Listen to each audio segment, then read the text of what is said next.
ओम नमः शिवाय. हर हर महादेव. शिवभक्तांनो, आज आहे श्रावण महिन्यातील तिसरा पवित्र दिवस आणि पहिला शनिवार. श्रावणातील प्रत्येक दिवस भगवान शिवाच्या भक्तीला समर्पित करण्याचा आणि शिवपुराणातील ज्ञान समजून घेण्याचा हा सुंदर प्रवास आपण सुरू ठेवत आहोत. काल आपण शिवपुराणातील एक अत्यंत महत्त्वाची कथा ऐकली. अधर्माच्या मार्गाला लागलेल्या त्या ब्राह्मणाची कथा आणि भगवान शिवाच्या कृपेने झालेला त्याचा उद्धार. कालची कथा आपल्याला एक गोष्ट नक्की शिकवून गेली, माणसाचं आचरण त्याच्या जीवनाला कुठे घेऊन जातं हे फार महत्त्वाचं आहे. आणि म्हणूनच आजच्या तिसऱ्या दिवशी आपण अगदी योग्य अशा विषयाकडे वळणार आहोत. आजपासून आपण सुरू करणार आहोत शिवमहापुराणातील विद्येश्वर संहिता. आणि या संहितेच्या सुरुवातीलाच आपल्यासमोर एक अतिशय गंभीर प्रश्न ठेवला आहे. कलियुगात लोकांचे आचरण कसे असेल? कलियुगामध्ये माणसांच्या विचारामध्ये, आचरणामध्ये आणि समाजाच्या जीवनामध्ये कोणते बदल होतील? धर्मापासून माणूस कसा दूर जाईल? आणि अशा काळामध्ये भगवान शिवाची भक्ती, शिवस्मरण आणि शिवपुराणाचे श्रवण आपल्याला कोणता मार्ग दाखवते? आणि आपण विद्येश्वर संहिताच्या पहिल्या अध्यायातून हेच समजून घेणार आहोत. हा केवळ कलियुगाचा वर्णन करणारा अध्याय नाही, तर स्वतःच्या आचरणाकडे पाहून आत्मपरीक्षण करण्याची संधी देणारा अध्याय आहे. म्हणून चला आजच्या या श्रावणातील तिसऱ्या दिवशी आणि पहिल्या शनिवारी भगवान शिवाचं स्मरण करून शिवपुराणाच्या या पुढच्या पवित्र प्रवासाला सुरुवात करूयात. ओम नमः शिवाय. विद्येश्वर संहिता अध्याय 1. कलियुगात लोकांचे आचरण कसे असेल?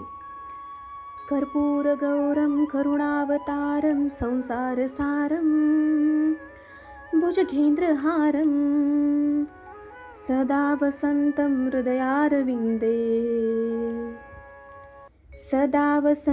हृदयारविन्दे भवं भवानी सहितं नमामि. म्हणजेच काय तर गौरववर्ण, गळ्यामध्ये सर्प, परमकरुणावतार, विश्वाचे मूळ कारण, हृदय मंदिरात सदैव विराजमान असणाऱ्या पार्वती शिवाजींना माझा प्रेमपूर्वक नमस्कार. प्रयागक्षेत्र हे पुण्यकारक आहे. तेथे गंगा यमुना 2 नद्याचा संगम झालेला आहे. ती श्रेष्ठ धर्मभूमी आहे. या ठिकाणी ज्ञानवंत, तपोवंत, श्रेष्ठ ऋषीमुनींना एक महान यज्ञ करायचे ठरविले. हे व्रत जाणताच महर्षी व्यासाचे शिष्य सूत ऋषीमुनीच्या दर्शनासाठी तेथे आले. त्यांना पाहून ऋषीमुनींना अतिशय आनंद झाला. ऋषीमुनींनी सूतजींना हात जोडले आणि ते म्हणाले, आपण त्रिकाल ज्ञानी आहात. आपणाकडून अनेक गोष्टी आम्हास समजून घ्यायच्या आहेत. भविष्य काळात मानव समाजाचे कल्याण व्हावे यासाठी आपण आम्हाला मार्गदर्शन करावे. हे मुनिश्रेष्ठ, पुढे तरी कलियुग येणार आहे. त्यावेळी पाप वाढेल, लोक दुराचारी बनतील, लोक नास्तिक होतील हे आपणास कळते. त्यालाच सत्य मानतील, धर्मशास्त्राचा अभ्यास करणार नाहीत. नैसर्गिक आपत्तींना त्यांना मोठ्या प्रमाणात तोंड द्यावे लागेल. ब्राह्मण लोक देखील लोभी बनतील. वेदांच्या अध्ययनापेक्षा दक्षिणेकडे त्यांचे लक्ष लागेल. पैशासाठी विविध गोष्टींचा अभ्यास करतील आणि समाजाची फसवणूक करतील. ते स्नान संध्या विसरून जातील. ब्रह्म सर्वत्र समप्रमाणात आहे याची त्यांना जाणीव राहणार नाही. ते समाजाला भलत्याच मार्गाने नेण्याचा प्रयत्न करतील. सर्वच लोक व्याभिचारी, दुराचारी व पापी होतील. धर्माचा विचार न करता अर्थ आणि काम इकडेच त्यांचे लक्ष लागेल. एकमेकांशी वितंडवाद करत बसतील. स्त्रिया देखील दुराचारी बनतील, पतीचा अपमान करतील, मोठ्या मंडळीचा मान ठेवणार नाहीत. लोकांची विवेकबुद्धी नष्ट होईल. त्यांना इहलोकी व परलोकी सुखशांती लाभणार नाही. कलियुगातील लोकांबद्दल आमच्या मनात करुणा निर्माण झाली आहे. तरी कलियुगात त्याचे पाप कशाने नष्ट होईल याबद्दल आपणच आम्हाला प्रभावी उपाय सांगावे. आपल्यावर आमची पूर्ण श्रद्धा आहे.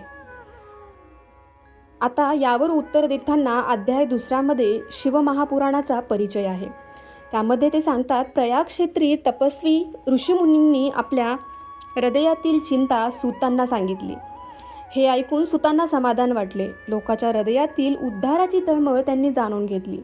सूत म्हणाले, ऋषीजन हो, तुम्ही अतिशय चांगला प्रश्न विचारला. तुमचा हा प्रश्न तिन्ही लोकांचे हित करणारे आहे. महर्षी व्यासांचे स्मरण करून मी तुमच्या प्रश्नांचे उत्तर देत आहे. मी परमपिता परमपवित्र शिवपुराणाचे कथन करीत आहे. हे शिवपुराण चारी पुरुषार्थाची प्राप्ती करून देणारी आहे. अज्ञानरूपी अंधकार नाहीसा करून ज्ञानाचा प्रकाश निर्माण करणारा आहे. त्याच्या श्रवणाने आनंदरूपी हृदयकमळ पूर्णपणे विकसित होईल. सर्वत्र सुखाचे साम्राज्य पसरेल. सुखाची फुले जीवनवेलीवर डोलू लागतील. त्याचा सुगंध सगळीकडे पसरेल. हे शिवपुराण भगवान शंकरांनी आपल्या स्वमुखांनी सांगितले आहे. या पुराणाच्या 12 संहिता आहेत. विद्येश्वर संहिता, रुद्र संहिता, विनायक संहिता, उमा संहिता, सहस्रकोटी रुद्र संहिता, एकदश रुद्र संहिता, कैलास संहिता, शतरुद्र संहिता, कोटी रुद्र संहिता, मात्र संहिता, वायव्य संहिता, धर्म संहिता. ऋषीजन हो, या 12 संहिता अतिशय पुण्यकारक आहेत. मूळ शिवपुराणाचे 1,00,000 श्लोक आहेत, परंतु महर्षी व्यासांनी त्याला 24,000 श्लोकमध्ये संक्षिप्त केले आहे. अतिप्राचीन काळी भगवान शंकरांनी शतकोटी लोकांचा एक मानव पुराण ग्रंथ निर्माण केला होता. सृष्टीच्या आरंभी रचलेले हे पुराण अतिशय विस्तृत स्वरूपात होते. कालांतराने द्वापार युगामध्ये कृष्णद्वैपायन अगदी महर्षींनी त्या पुराणाचे 18 विभाग केले. त्याला संक्षिप्त असे रूप प्राप्त करून दिले. त्यामुळे ते महापुराण केवळ 4,00,000 श्लोकमध्ये मर्यादित झाले.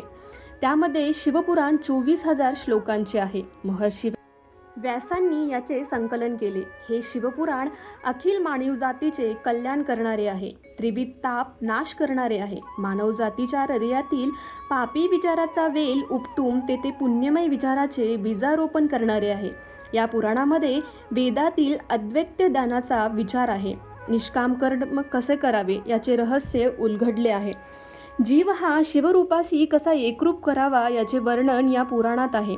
यामध्ये परमेश्वराच्या स्वरूपाचे यथार्थ वर्णन आहे. जो कोणी या शिवपुराणाला जाणून घेऊन त्याचे वाचन मनन करेल त्याचे संपूर्ण जीवन आनंदमय होईल. 3ऱ्या अध्यायामध्ये सांगितले, शंकरजींचे सदैव स्मरण करावे. सुतांचे उद्गार ऐकून ऋषीमुनींना अतिशय आनंद झाला. ते म्हणाले, आपल्या मुखातून प्रकट होणारे शिवपुराण श्रवण करण्याची आमची अतिशय तीव्र इच्छा आहे. तरी आता आपण हे सांगावे ही आपणास नम्र प्रार्थना. सूत म्हणाले, हे ऋषीमुनी, तुम्ही भगवान शंकराचे स्मरण करा आणि मी शिवपुराण सांगतो. त्याने एकाग्र चित्तेने श्रवण करा.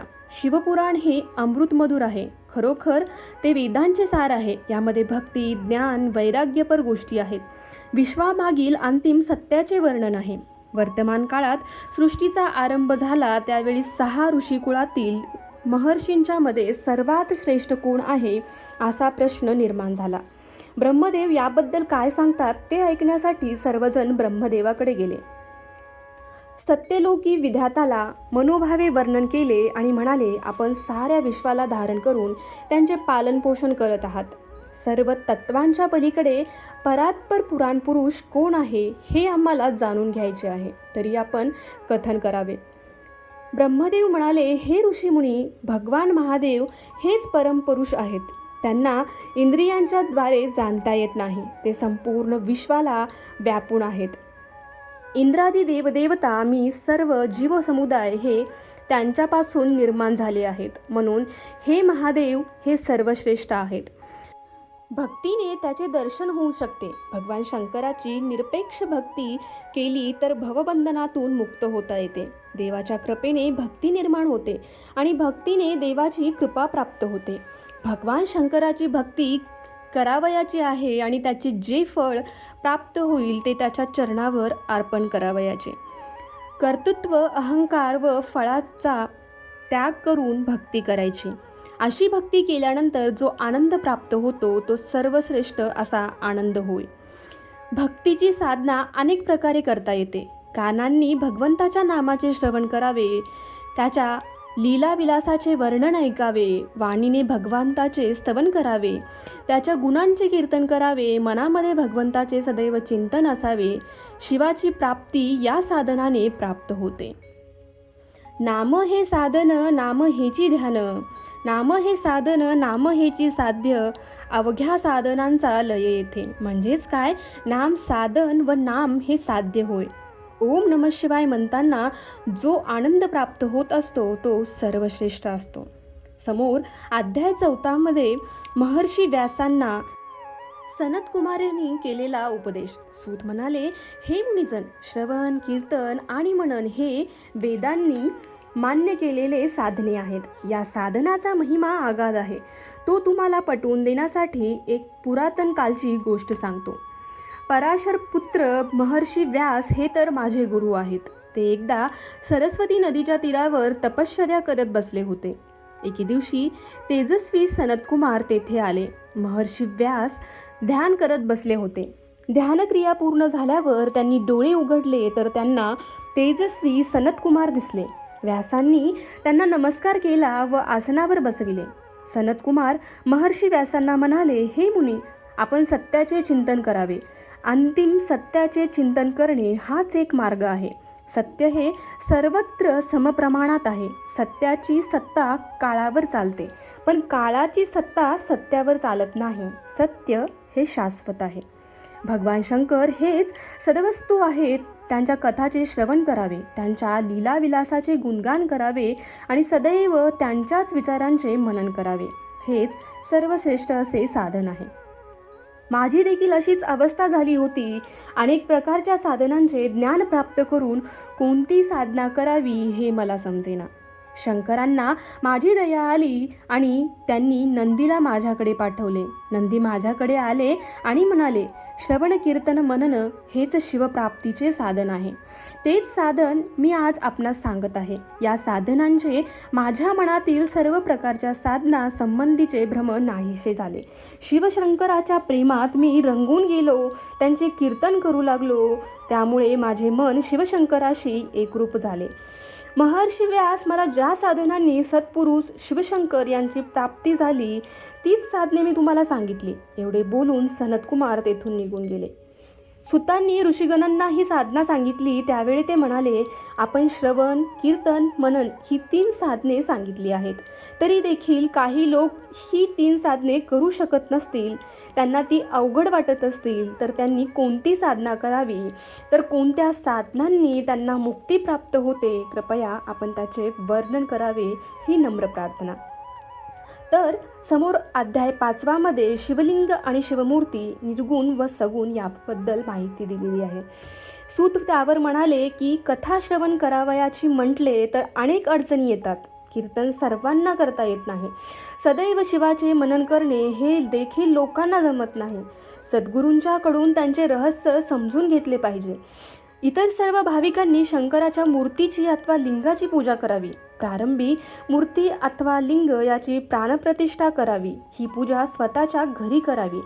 परमार्थामध्ये बाह्य गोष्टीपेक्षा आंतरिक शुद्ध प्रेमाला अत्यंत महत्त्व आहे. प्रारंभी शंकराचे आवाहन करावे. आसन, पाद्य, अर्घ्य, स्नान, वस्त्र, उपवस्त्र, गंध, अक्षता, सुगंधी द्रव्य, फुले, धूप, दीप, नैवेद्य, छत्र, ध्वजा, चामर आदी उपचार अर्पण करून मनोभावे त्यांची पूजा करावी. त्यानंतर त्यांना प्रदक्षिणा घालावी. शिवनामाचा जप करावा. नेहमी संपत्ती कष्टाने व प्रामाणिकपणे मिळवावी. अशी संपत्ती सात्विक कामासाठी उपयोग पडते. अनेक शिवालयांना मदत करावी. समाजात दैवी संपदा कशी वाढेल याचा विचार करावा. तसेच मनोभावे शिवपूजन करावे. निस्वार्थ भावनेने केलेली पूजा शिवपर्यंत पोहोचते. अंतःकरण शुद्ध असणे हा परमार्थाचा गाभा आहे. म्हणून वरून एक बोलतो आणि आतून दुसरा विचार करतो, म्हणून शिवजीची उपासना सफल होत नाही. हे विचार ऐकून ऋषींनी विचारले, सर्व देवतांची मूर्ती स्वरूपात पूजा केली जाते, पण शिवजींची पूजा ही मूर्ती अथवा शिवलिंग या स्वरूपात केली जाते, याचे कारण काय आहे, जे आम्हाला सांगावे. सूतजी म्हणाले, भगवान शंकर हे परमात्मा स्वरूप आहेत. त्यांना ब्रह्म आणि परब्रह्म असे म्हटले जाते. ते निर्गुण निराकार आहेत व सगुण साकार देखील आहेत. शिवलिंग हे तर निर्गुण निराकाराचे प्रतीक आहे, तर शिवजीची मूर्ती हे तर सगुण साकाराचे प्रतीक आहेत. वेदांमध्ये देखील शिवजीचे लिंग स्वरूपात एक मूर्ती स्वरूपात पूजा करावी असे प्रतिपादन केले आहे. आता लिंगाचे प्रकटीकरण कसे झाले हे सांगणार आहे. मूळचे शिवतत्व हे निर्गुण निराकार असले तरी भक्तांसाठी ते सगुण साकार होते. आता अध्याय 6 मध्ये ब्रह्मा आणि विष्णू एक वादविवाद ह्याबद्दल माहिती दिली आहे. सूत म्हणाले, मुनिजन, लिंग आणि मूर्ती हे दोन्हीही पूजनास योग्य आहेत. त्याच्या पूजनाने फल प्राप्त होते. मंदार पर्वतावर सनत कुमारांनी नंदिकेश्वरना शिवलिंगाचे अविर्थन कसे झाले या प्रश्नाचे उत्तर देताना ते म्हणाले, महात्मनाम पुरातन काळी विष्णू शेषशायीवर विराजमान झाले. त्यावेळी भगवान लक्ष्मी त्यांची सेवा करू लागली. त्यावेळी ब्रह्मदेव तेथे आले व विष्णूस म्हणाले, मी सर्व चराचराचा स्वामी आहे, तू आता मला वंदन कर. हे ऐकून विष्णुदेव म्हणाले, पुत्रा, तू माझ्या नाभी कमळातून प्रकट झाला आहेस. आज तू मला नमस्कार करावयास सांगतो. हे ऐकून ब्रह्मदेव व विष्णू यांचा वाद वाढला. सर्व देव घाबरून गेले. देव त्वरेने कैलास पर्वतावर आले. भगवान शंकर तेथे विराजमान होते. देवांनी विष्णू आणि ब्रह्मदेव यामधील संघर्ष कथन केले. अध्याय 7 मध्ये शिवजींचा निर्णय, ब्रह्मदेवापेक्षा विष्णू श्रेष्ठ. शंकरांनी देवाला अभय दिले आणि विष्णू व ब्रह्मदेव यांच्याकडे आले. भगवान शंकर आल्यामुळे दोघांचा वादविवाद तिथेच थांबला गेला. त्या ठिकाणी एक तेजस्वी अग्निमय स्तंभ भगवान शंकरांनी निर्माण केला. हा स्तंभ खाली कोठेपर्यंत आहे हे पाहण्यासाठी विष्णूस आज्ञा केली आणि वर कोठेपर्यंत आहे हे पाहण्यासाठी ब्रह्मदेवास सांगितले. मग दोघांनाही त्या दिव्य अग्निमय स्तंभाचे मूळ वरचे टोक शोधण्याचा प्रयत्न करू लागले. विष्णू त्या दिव्य स्तंभाचे मूळ शोधू लागले, पण त्याला शोध लागला नाही. त्यांनी शंकराकडे परत येऊन सांगितले की मला त्याचा दिव्य स्तंभाचा मूळ शोधू लागला नाही. ब्रह्मदेव हा स्तंभ किती उंच गेला आहे याचा शोध घेण्याचा प्रयत्न करत होते. त्यांनाही शोध लागला नाही, परंतु त्यांनी खोटी साक्ष केतकी पुष्पास द्यावयास सांगून आपण दिव्य स्तंभाचा शोध लागला आहे असे सांगितले. भगवान शंकरांनी हे सारे जाणले होते. त्यांनी ब्रह्मदेवास सांगितले की या दिव्य स्तंभाचा शोध लागणे शक्य नाही, तरी तू खोटा बोललास. आता मी माझे सर्व अधिकार विष्णूस देत आहे. ब्रह्मदेवा, तुझ्यापेक्षा विष्णू श्रेष्ठ आहे हे कायम लक्षात ठेव. अध्याय 8 मध्ये शंकरांनी ब्रह्मदेव व केतकी पुष्पास दिलेला शाप. नंदिकेश्वर सनतकुमारांना म्हणाले, ब्रह्माजीने खोटेपणा केला, ते खोटेपणा बोलले म्हणून शंकर अतिशय क्रोधिष्ठ झाले. त्यांनी आपल्या तृतीय नेत्रातून कालभैरवाला प्रकट केले. शंकरांनी कालभैरवाला सांगितले की आता ब्रह्मदेवांना शिक्षा करावी. ताबडतोब कालभैरवाने ब्रह्मदेवाचे 5वे मुख कापून काढले. ब्रह्मदेव भीतीने थरथर कापू लागले. त्यांनी कालभैरवाचे पाय धरले. ही ब्रह्मदेवाची अवस्था पाहून विष्णूंना त्यांची दया आली. त्यांनी शंकरास सांगितले की आपण क्षमाशील आहात, तरी आता ब्रह्मदेवाचा अपराध पोटात घालून त्यांना क्षमा करावी. भगवान शंकरांनी विष्णूची प्रार्थना ऐकली. शंकरजी म्हणाले, हे ब्रह्मा, तू आपला मोठेपणा सिद्ध करण्यासाठी खोटे बोललास. आता पृथ्वीवर कोणीही तुझी पूजा करणार नाही. तुझे मंदिर देखील कोणी बांधणार नाही. तुझा उत्सव देखील कोणी करणार नाही. हे उद्गार ऐकून ब्रह्मदेवानी हात जोडले, क्षमा करण्याची विनंती केली. शंकरजी म्हणाले, तू क्षमा याचना केलीस म्हणून तुला वरदान देतो की तू यज्ञाचा आचार्य होशील. तुझे स्मरण केल्याशिवाय कोणतेही यज्ञ पूर्ण होणार नाही. एवढेच वरदान मी देतो. यानंतर भगवान केतकी पुष्पाला म्हणाले, दुष्टा, तू आता येथून निघून जा. मी तुला माझ्या पूजेतून वज्र केले आहे. यापुढे मी कधीही देखील तुझा स्वीकार करणार नाही. हे ऐकून पुष्पास अतिशय वाईट वाटले. त्याने शिवजींची क्षमा मागितली. त्यावेळी भगवान शंकर म्हणाले, तू खोटी साक्ष दिली, ही गोष्ट चांगली केली नाहीस. या जगात खोटेपणा काही चालत नाही. खोटी साक्ष देणाऱ्यास शिक्षाही मिळाली पाहिजे. मी तुला कधी देखील धारण करणार नाही. तुला तुझ्या खोटेपणाचा पश्चाताप झाला आहे, त्यामुळे तुझा विष्णू आदी देवता स्वीकार करतील एवढे सांगतो. भगवान शंकरांनी काळभैरवांना प्रकट करून ब्रह्मदेवाचे 5वे तोंड तलवारीने छेदून टाकले. याचे कारण म्हणजे आपल्या मोठेपणासाठी खोटे बोलणे होय. या गोष्टीतून आपण बोध घेतला पाहिजे की कधी खोटे बोलायचे नाही अशी प्रतिज्ञा करून त्याप्रमाणे वागले देखील पाहिजे. तर इथे अध्याय 9 मध्ये शंकराचे निर्गुण व स्वगुण स्वरूप लिंगपूजा महिमा सांगितले आहे. श्री शंकरजींच्या आपल्या स्वस्थानी निघाले, त्यामुळे विष्णू व ब्रह्मदेवांनी त्यांना नमस्कार केला. ते म्हणाले, शिवजी, आम्हास आपली पूजा करावयाची आहे, यासाठी अनुमती द्यावी ही विनंती आहे. शंकरांनी अनुमती देताच विष्णू व ब्रह्मदेवांना आनंद झाला. त्यांनी शिवजींना उच्च स्थानावर बसविले आणि त्यांची पूजा करण्यास प्रारंभ केला. हार गळ्यात घातला, निपूर, बाकी, मुकुट आणि रत्नजडित कुंडले घातले. तसेच यज्ञोपवीत उत्तरीय वस्त्र, उटी, धूप, दीप, नैवेद्य, चामरे, ध्वज अशा अनेक उपचारांनी त्यांनी मनोभावे पूजा केली. शंकरजी म्हणाले, आपण मनापासून केलेल्या पूजेने मी प्रसन्न झालो. यामुळे आजचा दिवस परमपवित्र मानला जाईल. ही तिथी शिवरात्री या नावाने प्रसिद्ध होईल. त्या दिवशी लोक उपवास करून ब्रह्मचर्य पाळून माझ्या लिंगाची अथवा मूर्तीची पूजा करतील. ते भक्त मला अत्यंत प्रिय होतील.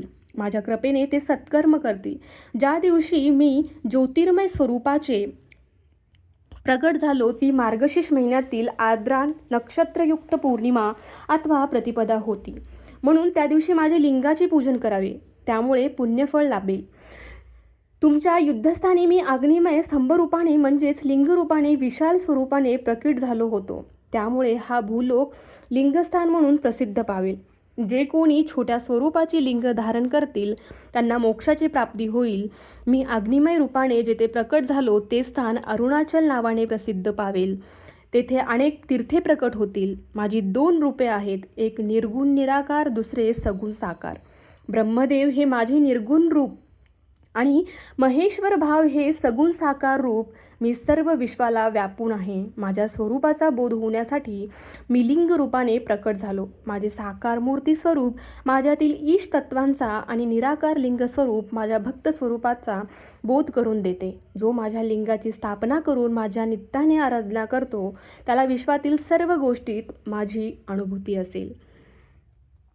यापुढील शिवपुराणातील अध्याय हे आपण उद्याला पाहणार आहोत. विद्येश्वर संहिता आपला हा शिवपुराणातील पाठ चालू आहे. तर तुम्ही जर आमच्या चॅनलवर नवीन असाल तर नक्कीच चॅनलला सबस्क्राईब करा. व्हिडिओ आवडला असेल तर लाईक करा. जास्तीत जास्त शिवभक्तापर्यंत आपला व्हिडिओ पोहोचवून शिवभक्तीचे एक भाग व्हा. आणि हो, तुम्ही जर आमच्या चॅनलवर नवीन असाल तर नक्कीच बेल आयकॉन दाबायला विसरू नका, कारण आमचा प्रत्येक व्हिडिओ हा थेट तुमच्यापर्यंत पोहोचण्यासाठी मदत होईल. चला तर मग भेटूया पुढच्या व्हिडिओमध्ये. तोपर्यंत पार्वतीपते शिव हर हर महादेव. शंभो शंकरा. हर हर महादेवा.